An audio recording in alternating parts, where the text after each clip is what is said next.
எல்லாருக்கும் வணக்கம். இன்னைக்கு பிரெட் வச்சு ஸ்நாக்ஸ் எப்படி செய்யறதுன்னு பார்க்கலாம் வாங்க. அதுக்கு 10 பீஸ் அளவுக்கு பிரெட்டை நான் இந்த ஓரெல்லாம் கட் பண்ணி வச்சுருக்கேன்.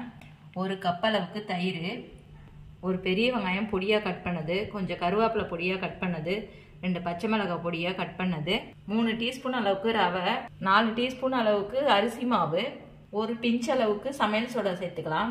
தேவையான அளவுக்கு சால்ட்டை சேர்த்துக்கலாம். பாத்திரத்தில் பிரெட்டெல்லாம் பிச்சு போட்டுக்கலாம்.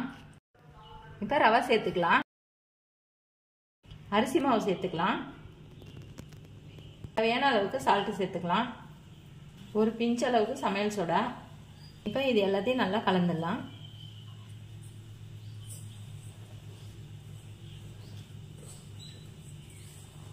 பொடியாக கட் பண்ணால் வெங்காயம் சேர்த்துடலாம், பச்சை மிளகாய், கருவேப்பிலை.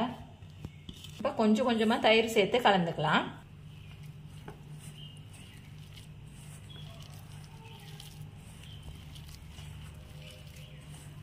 இப்போ மாவு இந்த அளவுக்கு கலந்து வச்சுருங்க. ஒரு 5 நிமிஷம் நல்லா ஊறட்டும். எண்ணெய் ஊற்றி மிதமான சூட்டில் வச்சுருக்கேன். பவுலில் தண்ணி தொட்டுட்டு போண்டா போட்டுக்கலாம்.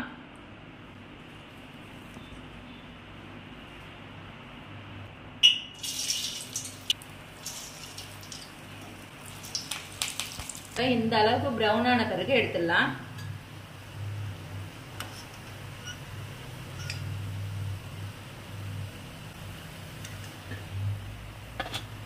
பிரெட்டை வச்சு செய்யக்கூடிய ஸ்நாக்ஸை நீங்களும் செஞ்சு பாருங்க. செஞ்சு பார்த்துட்டு எப்படி இருந்துச்சுன்னு சொல்லுங்க. லைக் பண்ணுங்க, ஷேர் பண்ணுங்க, கமெண்ட் பண்ணுங்க, சப்ஸ்கிரைப் பண்ணுங்க.